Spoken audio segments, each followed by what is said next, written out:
The most challenging thing about my first pregnancy was definitely just how tired I felt and all of the different feelings that I didn't expect. So I remember coming home and just passing out on the couch and just feeling so tired, just having no energy for so many of the first couple of months.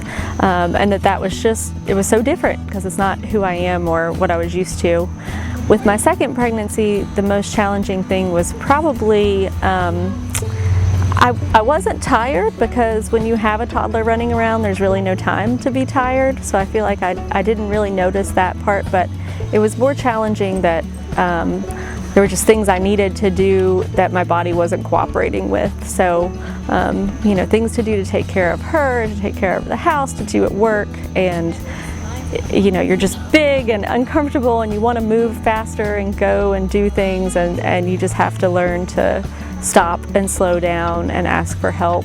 And those are probably good things for us to remember even after we've given birth, when we have our kids, that, you know, there's times that we want to go and do everything we think we need to be doing or should be doing, and that it's okay to stop and slow down and to ask for help when we need it.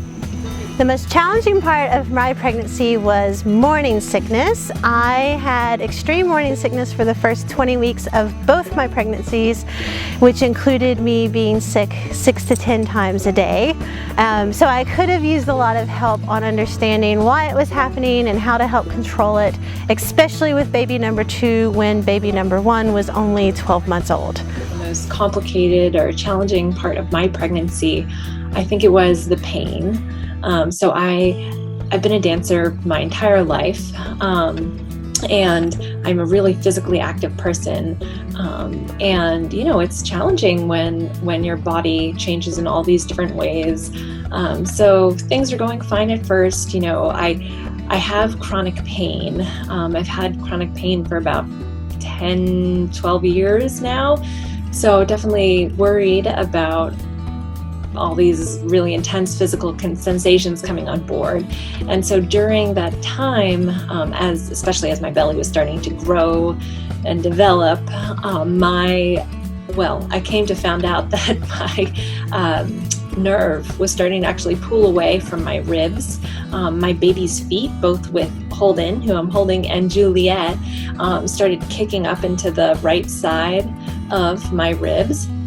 So I started feeling this very intense, sharp pain, and then at night it would be just really challenging to lay down and sleep, and I would wake up with pain. It was kind of this burning sensation. So it turned out that my nerve had actually ripped away from my rib because of the baby, and there just maybe wasn't enough room or whatever as they were growing. So and I still have kind of a numb sensation in that area. So pain and just walking around at the end was nearly impossible. Every step was really intense. But you know, they're worth it, of course. You know, I think that just that daily pain of trying to do it and then be all the things that you're supposed to do, go to work, walk around, go to the grocery mart while you're dealing with all that pain, was tremendously challenging.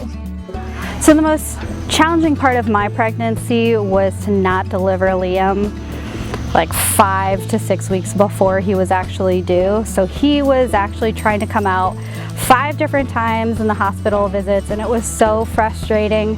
But I managed to hold out up until, I believe, 38 weeks. But before then, I had to have, at 2 separate occasions, magnesium drips, which is not fun. You can look it up what the side effects are.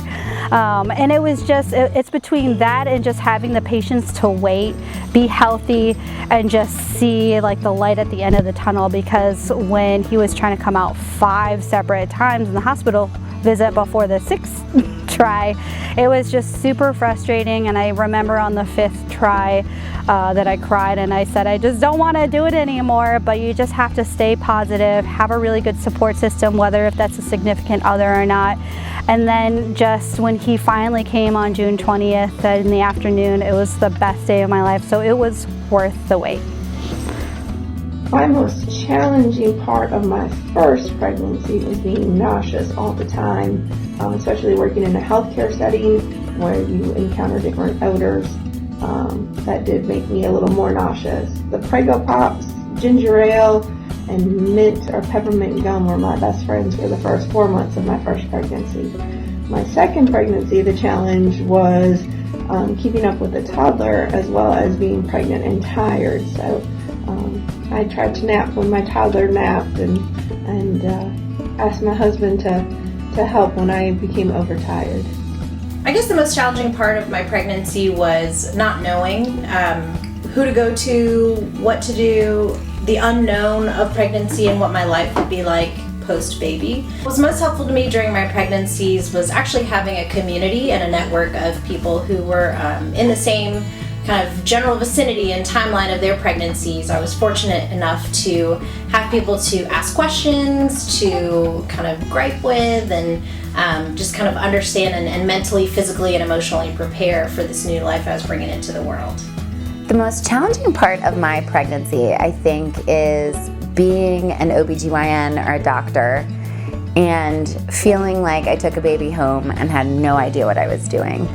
I think there's this shamefulness that you feel as a mother, a first-time mother, that people don't talk about, where you have to know exactly what you're doing at all times, and it couldn't be further from the truth. And so I had this added kind of guilty shame or kind of an imposter syndrome about that I should know everything there is to know. And it's not the case, and you just learn as you go.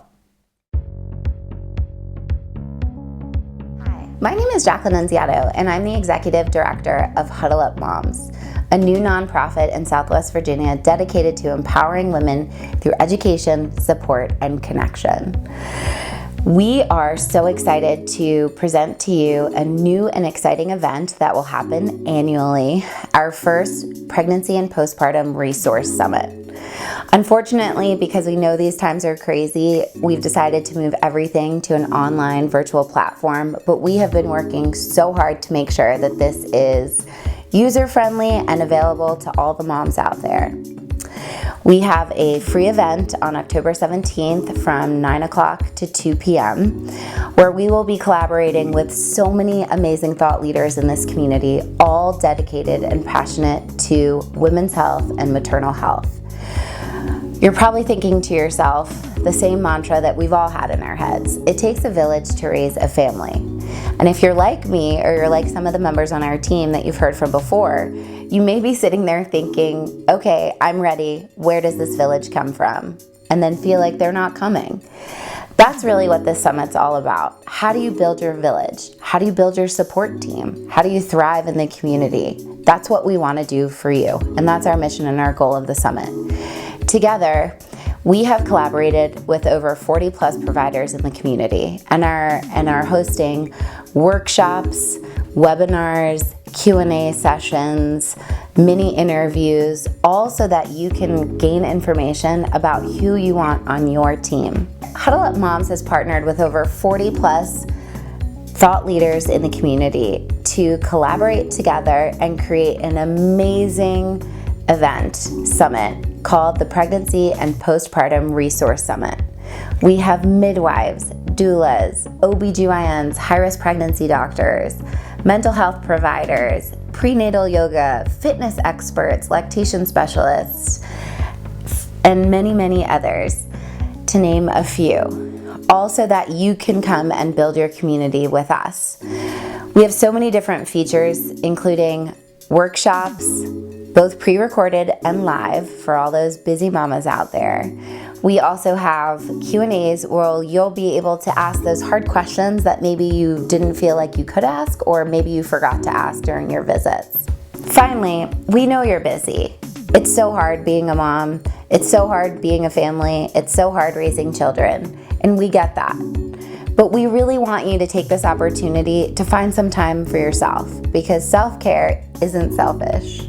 And it's important that you take the time for yourself, because moms, you matter too. Grab your coffee, grab your tea, settle in, and come join us. We hope to see you soon.